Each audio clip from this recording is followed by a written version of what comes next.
The moon is so perfectly positioned that because of where it is, when we have an eclipse, it is the same size as the sun. That's why we have the eclipse. Of the who built the moon say this: the moon is bigger than it should be, apparently older than it should be, and much lighter in mass than it should be.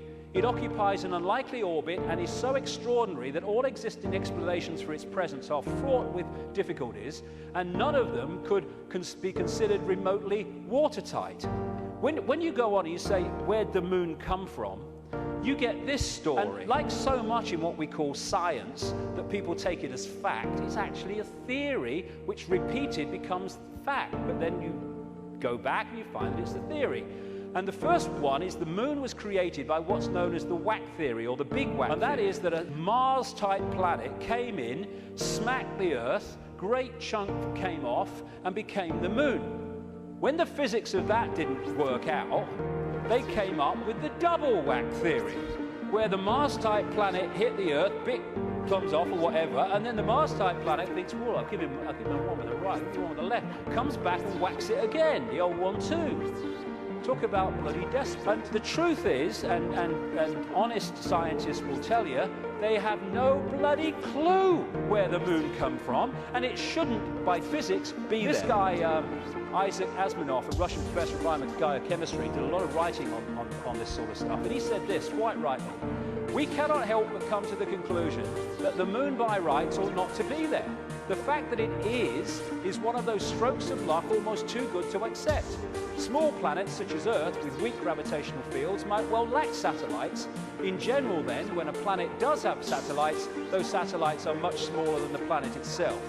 Therefore, even if the Earth has a satellite, there would be every reason to suspect that at best it would be a tiny world, perhaps 30 miles in diameter. But that is not so. Earth not only has a satellite, but it is a giant satellite, 2,160 miles in diameter. How is it then that that tiny Earth has one? Amazing. Some scientists don't even talk about a planet-satellite relationship, but a planet-planet relationship. The moon's bigger than Pluto. The best explanation for the moon is observational error. The moon doesn't exist, that scientist said. Another one from NASA: it seems easier to explain the non-existence of the moon than its existence. And then we get the hollow moon. This is what I'm saying, and others have said, is that it's a hollowed out planetoid. In November 1969, the moon was hit by a lunar module to the equivalent of 1 ton of TNT. The shock waves built up, and NASA scientists said the moon rang like a bell.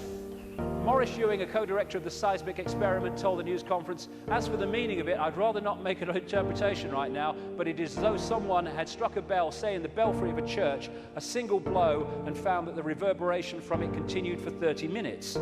It got a bigger smack eventually, which I'll come to. Frank Press from the Massachusetts Institute of Technology, MIT, said that for a rather small impact to produce an effect that lasted for 30 minutes was quite beyond the range of our experience." This is a guy called Gordon MacDonald. He said in the early 1960s, it would seem that the moon is more like a hollow than a homogeneous sphere. And this guy from MIT said the lunar orbiter experiments had vastly improved knowledge of the moon's gravitational field and indicated the frightening possibility that the moon might be hollow. Now, we'll come to this bigger whack.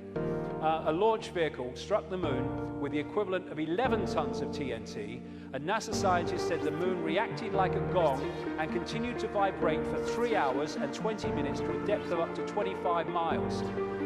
Ken Johnson, a supervisor of the Data and Photo Control Department during the Apollo missions, told Who Built the Moon author Alan Butler that the moon not only rang like a bell, but the whole moon wobbled in such a precise way that it was almost as though it had gigantic hydraulic damper struts inside it. These two Russian scientists from the Soviet Academy of Scientists wrote an article in 1970 in Sputnik magazine in Russia headed, "Is the moon the creation of an alien intelligence?" And all these years later, it indicates the fact that they were right.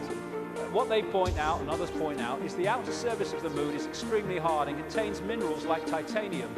Moon rocks have been found to contain processed metals, including brass and mica, and the elements uranium-236 and neptunium-237 that have never been found to occur naturally. Uranium-236 is a long-lived radioactive nuclear waste and is found in spent nuclear fuel and reprocessed uranium. Neptunium-237 is a radioactive metallic element and a byproduct of nuclear reactors and the production of plutonium. Some lunar rocks have been found to contain 10 times more titanium than titanium-rich rocks on Earth. Titanium is used in supersonic jets, deep-diving submarines and spacecraft. Dr. Harold Urey, the winner of the Nobel Prize for Chemistry, said he was terribly puzzled by the rocks from the moon and in particular their titanium content. He said the samples were mind-blowers and that he could not account for the titanium. The two Russian scientists said in their article, if a material had to be devised to protect a giant artificial satellite from the unfavorable effects of temperature from the cosmic radiation and meteorite bombardment, the experts would probably have hit upon precisely these refractory metals. Refractory metals are incredibly resistant to heat and wear.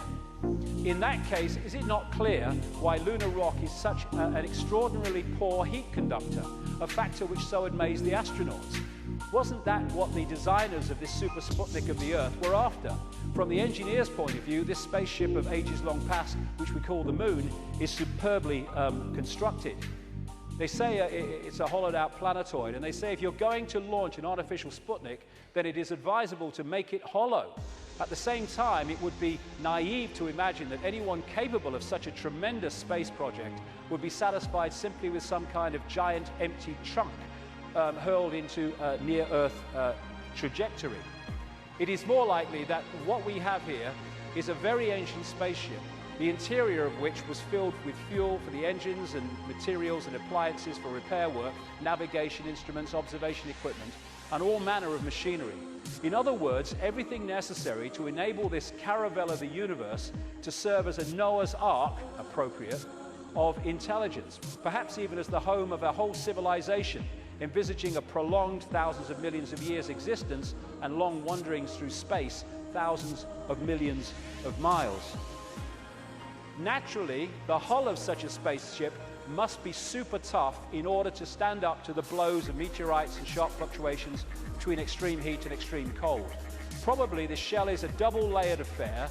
The basis is a dark armoring of about 20 miles in thickness, and outside of it some kind of more loosely packed covering, a thinner layer averaging about 3 miles. In certain areas where the lunar seas and craters are, the upper layer is quite thin, in some cases non-existent. And as this